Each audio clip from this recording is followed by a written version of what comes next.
సంవత్సరాల తర్వాత సిబిఐ ఎంక్వైరీలో స్పష్టంగా తేలిన విషయం, సాక్ష్యాలు ఆధారాలు అన్నీ చూపుతూ సిట్టింగ్ ఎంపీగా ఉన్న అవినాష్ రెడ్డి గారి హస్తం ఉందని, చంపించిన వారిలో ఈయన ఉన్నాడు అని సిబిఐ స్పష్టంగా చెప్తుంది.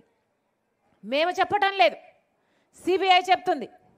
గూగుల్ టేక్అవుట్ మ్యాప్స్లో చంపిన వాళ్ళు అవినాష్ రెడ్డి గారు అంతకు ముందు రోజు ఒకే లొకేషన్లో ఉన్నారు, అంతకు ముందు రోజు కలుసుకున్నారు, ఆ రోజు కలుసుకున్నారు అని సిబిఐ చెప్తుంది, సాక్ష్యాలు చూపిస్తుంది.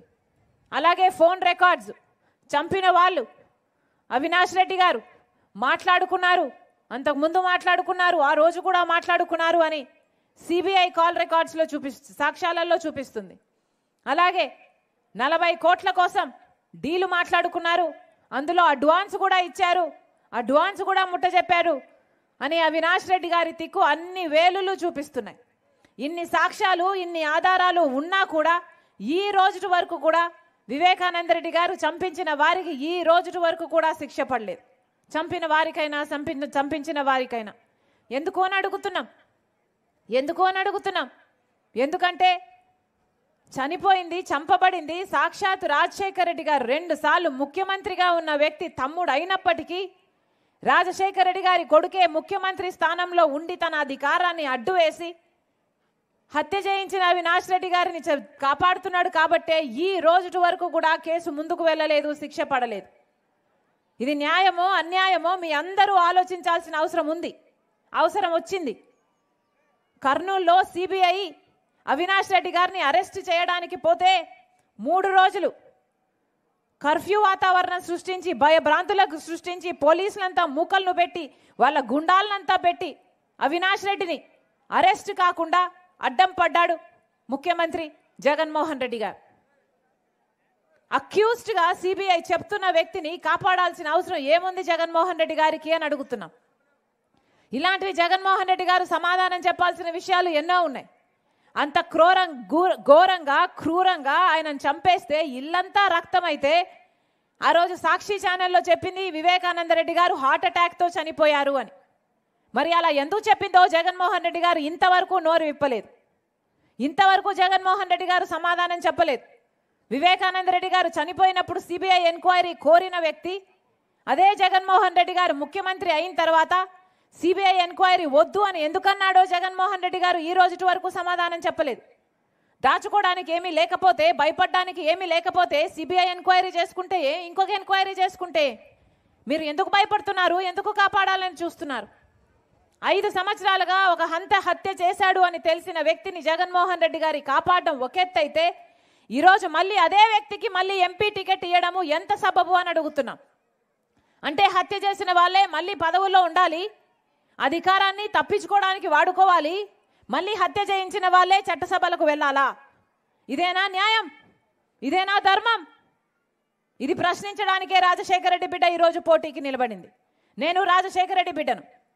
జగన్మోహన్ రెడ్డి గారి కోసం ఒకప్పుడు అవసరం ఉంది కాబట్టి 3200 కిలోమీటర్లు పాదయాత్ర చేసిన చెల్లెల్ని నేను.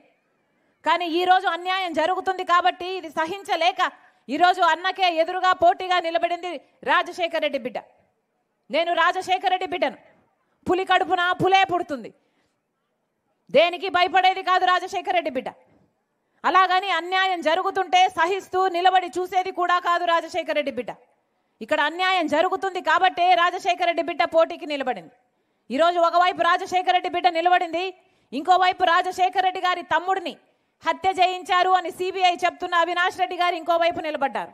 మీకు ఎంపీగా రాజశేఖర రెడ్డి బిడ్డ కావాలో లేకపోతే రాజశేఖర రెడ్డి గారి తమ్ముడిని హత్య చేయించిన అవినాష్ రెడ్డి గారు ఎంపీగా కావాలో మీరు తేల్చుకోవాల్సిన సమయం వచ్చింది. ఒకవైపు నేను నిలబడ్డా, ఒకవైపు అవినాష్ రెడ్డి నిలబడ్డాడు. ఒకవైపు న్యాయం నిలబడింది, ఒకవైపు నేరం నిలబడింది. ఒకవైపు ధర్మం నిలబడింది, ఒకవైపు డబ్బు అధికారం నిలబడింది. మీరు ఏ వైపో మీరు తీర్పు చెప్పాల్సిన సమయం వచ్చింది. రాజశేఖర రెడ్డి బిడ్డ, వివేకానంద రెడ్డి బిడ్డ న్యాయం కోసం కొంగు చాచి మీ దగ్గర న్యాయం అడగడానికి వచ్చారు. వివేకానంద రెడ్డి బిడ్డ ఈ రోజు వరకు కూడా కోర్టుల చుట్టూ తిరుగుతూనే ఉంది, ప్రతి మెట్టు ప్రతి తలుపు తడుతూనే ఉంది. ఈ రోజు వరకు న్యాయం జరగలేదు.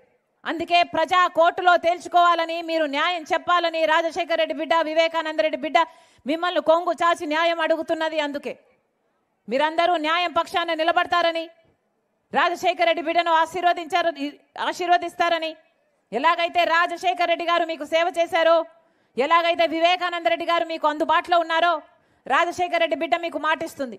నన్ను ఎంపీగా గెలిపించండి, రాజశేఖర రెడ్డి బిడ్డను ఎంపీగా గెలిపించండి. ఈ రాజశేఖర రెడ్డి బిడ్డ మీ బిడ్డ అవుతుంది. ఈ రాజశేఖర రెడ్డి బిడ్డ మీ బలం అవుతుంది. ఈ రాజశేఖర రెడ్డి బిడ్డ మీ గొంతు అవుతుంది. ఈ రాజశేఖర రెడ్డి బిడ్డ మీకోసం కొట్లాడడానికి ఎందాకైనా తెగిస్తుంది. ఈ రాజశేఖర రెడ్డి బిడ్డ మీరు గెలిపించండి. మీ రాజశేఖర రెడ్డి బిడ్డ మీ బిడ్డగా ఇక్కడే బతుకుతుంది, మీ మధ్యనే బతుకుతుంది, తన జీవితాన్ని మీకు అంకితం చేస్తుంది. మరొక్కసారి రాజశేఖర రెడ్డి గారి గుర్తు హస్తం గుర్తు.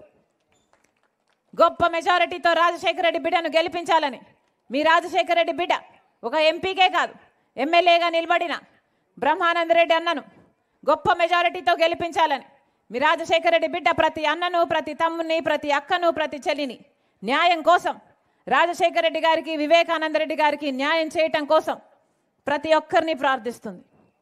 జోహార్ వైఎస్ఆర్, జోహార్ వైఎస్ఆర్. హస్తం గుర్తుకే, హస్తం గుర్తుకే.